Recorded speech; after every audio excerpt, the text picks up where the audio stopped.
one of the secrets to kind of understanding why Christ has to be born in a cave is if you look at the manger. So look at the manger. What does it look like? Sorry? Yes, that's exactly what it looks like.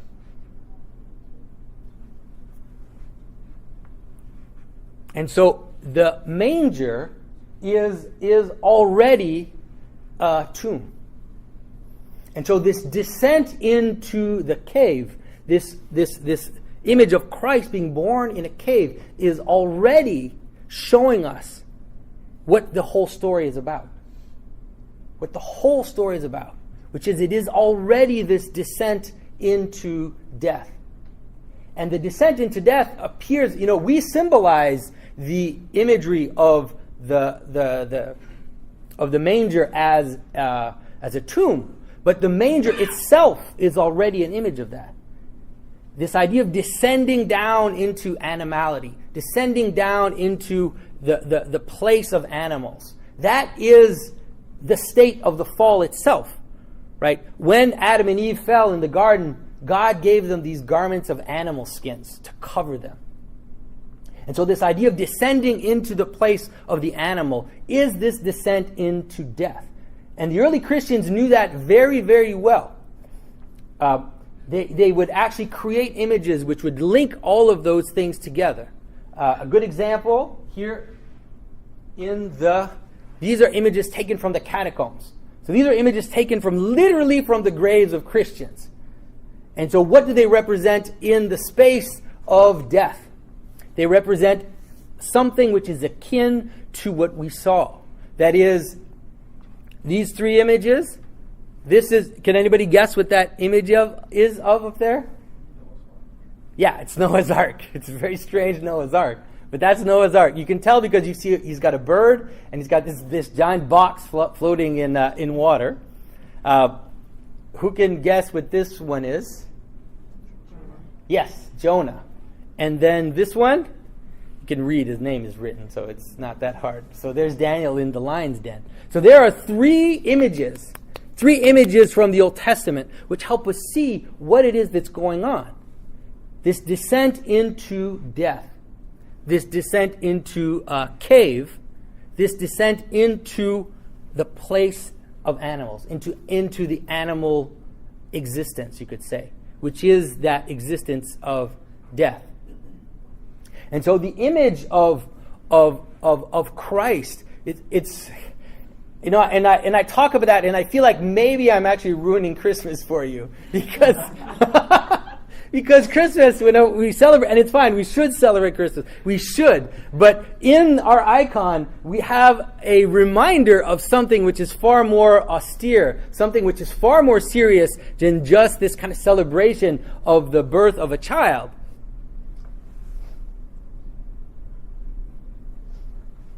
There are other images of Christ, other icons of Christ, which happen underground, you would say. And we've got two of them. One is this one. Everybody know what this is? Right? The baptism of Christ. And the other, I'll show it later. The other is the anastasis, which is Christ descending into death. Those two images happen underground. And those two images are also images of Christ descending into death. So you have this repeated pattern from the Nativity of Christ descending into death, and then the baptism of Christ and the anastasis. Here in this version of the anastasis of the baptism, he's actually standing on the doors of death, just like in the icon of the resurrection.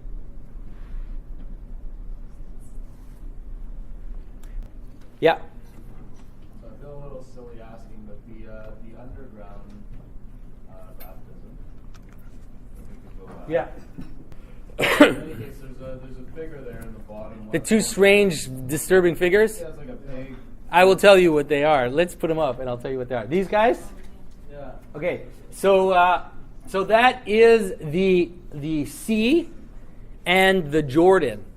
It's actually they're representations of of the waters. So there's a psalm in which it is said that the sea and the Jordan receded before the Lord, that they kind of made way for the Lord. And so this is a representation of the Jordan and the sea kind of making way for their Lord who's coming down. But there's something more very interesting about this as well, is that the way in which they're represented as old gods. They're like old river gods.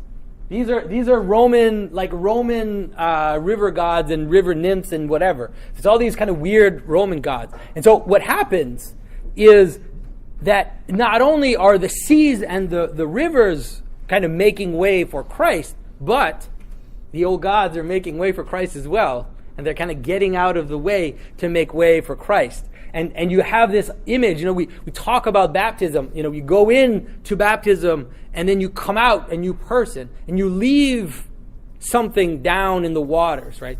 You leave the let's say the chaotic aspect of yourself, or the aspect of yourself which could not be brought into union with Christ. You leave it down in the waters. And that's, in terms of civilizations, it's the same. We talk about how Orthodoxy baptizes cultures, right? Orthodoxy went into Russia, baptized Rome, baptized different cultures. But there are some aspects of that culture which they got to stay in the waters. And so this is a kind of very elaborate way to show all these different things at the same time. Yep. Oh, so the axe refers to St. John the Baptist. St. John the Baptist, when he's preaching out in the desert, he says the axe, he talks about how people need to repent and need to be baptized. And he says the axe is at the foot of the tree. And he's saying basically the judgment is coming. You need to repent because soon everything that doesn't bear fruit is going to be cut off. So that's what that represents. Well, the snakes underneath the door have more to do with kind of these, in the baptism prayers, if you've heard the baptism prayers, we talk about these. They're great. They're my favorite prayers, by the way. Where it's like we chase away the dragons that are in the water, and we chase away the serpent that's hiding at the bottom of the waters. And so there's this ancient idea of these chaotic beings, the Leviathan or sea monsters that hide in the waters, and they kind of represent all of these things that we exercise, all of these fringe elements of ourselves that need to be cleansed. And so that's what that is. So he's kind of pushing down the serpents, the sea serpents.